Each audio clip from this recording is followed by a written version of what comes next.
Next time the Metropolitan Police tell you or say in a press release that they're struggling due to officer numbers, now you can tell them to shut their donut hole, as Sir Mark Rowley, the Met's new commissioner, has stated recently that the Met now have the greatest ever total number of officers.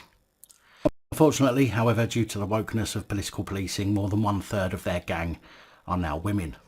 Now, don't get me wrong, women police are a good thing in some situations. They can be easier to talk to if you're suffering a crisis.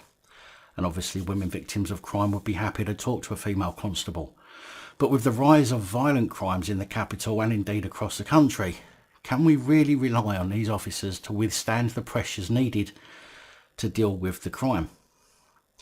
We see it all too often how many women police will stand back from situations that are violent, how they're unable to support a colleague who's getting battered, how they are so quick to press their panic button or abuse the weapons that they're issued with. And before anybody criticises me for being sexist, this isn't about women in police per se, but rather the right women in police. Policing used to have standards in order to join the recruitment process, included making sure you were physically capable of doing the job. Recruits used to be of a certain criteria, but now we see all too often recruits look like 12-year-olds, 8 stone wet through and like they couldn't punch their way out of a wet paper bag. And that's just the male ones. With diversity and misogyny quotas being implemented instead of suitable candidate quotas, we're left with those who can only police because they can use their weapons at will and get away with it, meaning that people who, in normal circumstances, wouldn't require being shot or beaten with a baton or lit up with 50,000 volts, being shot, beaten and frazzled simply because the weak-ass plod was hired for their diversity rather than the fact they can do the job. The Metropolitan Police have said that their plan is to hire 50% of new recruits who have a real vagina. Interesting that they go on about race and chromosomes of new recruits so much, but rarely go on about the number of transsexuals they aim to hire. I'm sure there's a number there somewhere. Rowley said that the evidence across the world is that the best companies and organisations benefit from diverse teams. It is not only about fairness, it is about being the most effective in a complex world. I'm really pleased that we have achieved our highest ever female representation as part of the Met reaching its greatest ever total number of officers. The Met is committed to making progress on all of its recruitment ambitions.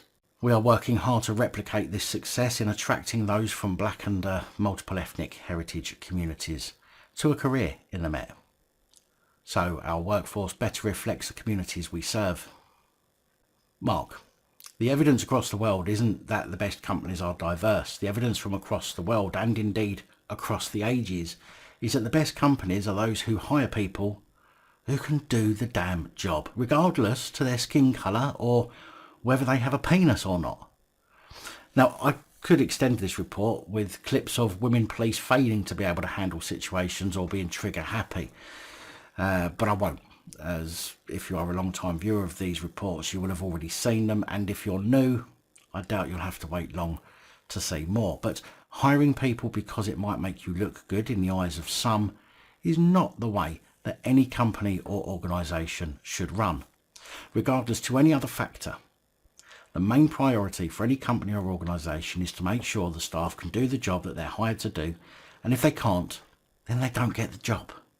Even if that means a police force entirely made up of men, entirely made up of women, or entirely made up of any of the other subcategories of society. For example, you don't see the fire service hiring people who can't safely rescue someone from a burning building. I wonder why that might be. So why do we see it within the police?